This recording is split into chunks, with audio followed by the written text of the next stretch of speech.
Hi, Hilary here. I am a dancer with Jacksonville Dance Theater. I'm one of our founding members and I sit on our board of directors. And like most of us, I have been hanging out at home the last couple of months with my family, myself, my husband, and our two children who are 4 and 6. So we've been staying pretty busy. Unfortunately, not being able to be in the dance studio right now has been a bit of a struggle, but we found some fun and creative ways to bring dance into our home, and I wanted to take an opportunity to share some of that with you today. Dance is really a great chance for you to connect to your body. It's a chance to connect to your feelings and emotions. It's great for self-expression, and really it's great to boost those good hormones, the endorphins and the dopamines and the serotonin that makes us feel so good. And if you're really into sort of the nerdy exercise science of it all, dance is fantastic for neuroplasticity. And neuroplasticity is the ability of your brain to create new neural pathways. So fantastic for injury recovery, for disease prevention, and of course, to fight off the onset of dementia. So since dance is such a powerful tool, we want to share some of these ideas with you and see if maybe you would like to incorporate them into your home as well. So we have a couple games here. Some of these are ones that we created recently, and some of them are ones that we have done before any of the social isolating started. I'd like to start with my favorite one first, and that is a emotions and feelings dance game. So we've all had a lot of big feelings lately, and when you're little, sometimes it's hard to identify those feelings and hard to know how to carefully and appropriately express them. So this is one that gives your kids those tools. It's also great for adults. This is not something you need to do just if you're young. This is fantastic if you need a break in your day as well.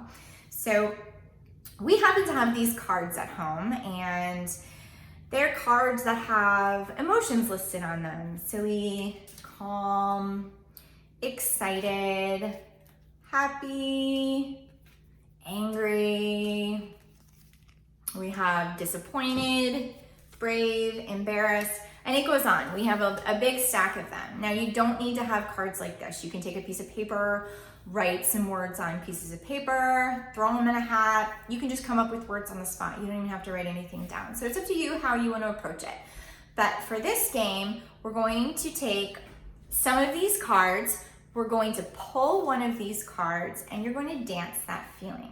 So maybe if we're working on some homeschooling and things aren't going well, we'll take a little break. We'll break out our emotions cards and we'll pull a card. You can put on some of your favorite music and you just start dancing. It's really a wonderful way for little ones to connect with those feelings that they're having and then sort of work their way through it as they move. And you can even take this a step further. So you could say, brave, how do we dance like a brave superhero? How do we dance like a brave dinosaur? So the possibilities are endless. Feel free to get creative with that one. It really is, it's a fun one for kids and adults. So don't be afraid to do it yourself. Maybe you're sitting at your desk today and you're having some frustrations with emails or work or whatever it is. Take a minute, identify those, stand up out of your desk, wave your arms, whatever you choose to do, but know that dance is a great way to address those feelings. The second one we're going to do today is a little bit more of a spelling game. We call it our dance spelling game. So we've taken a list here, and for each letter of the alphabet, we've incorporated a word. So, for example, I'm going to start with my name. So my name is Hilary.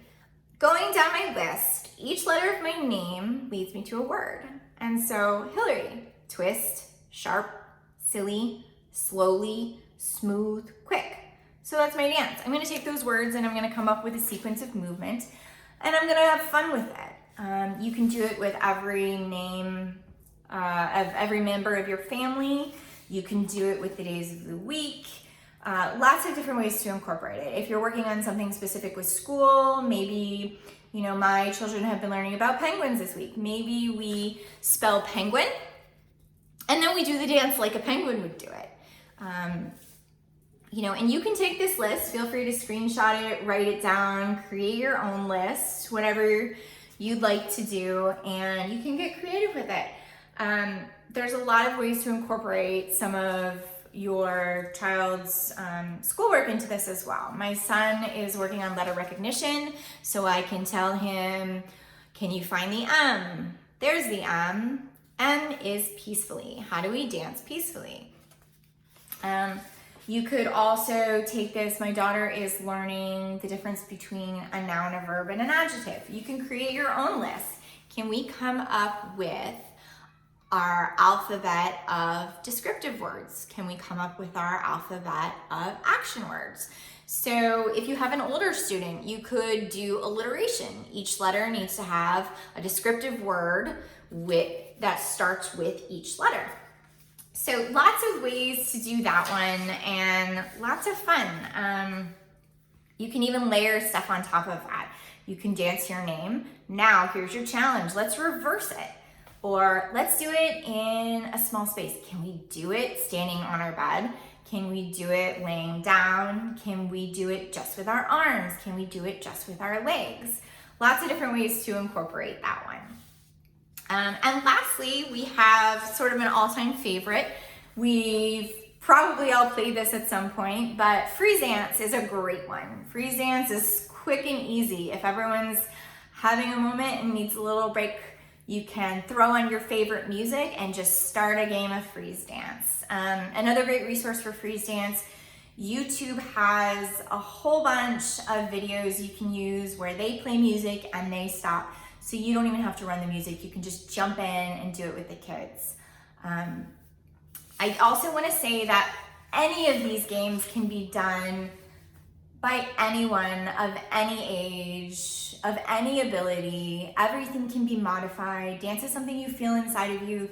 Dance is a way of working through things. It's a way of connecting to ourselves. So if you are sitting at your desk and you just need to do a little dance with your hands, or if you need to just run around the room and take up as much space as possible, go dance yourself big. There's lots of ways to do it. I hope you take a chance today to stop, find a little movement for yourself, maybe get a little closer to dance, and we hope to see you again really soon in the studio and on the stage. Thank you.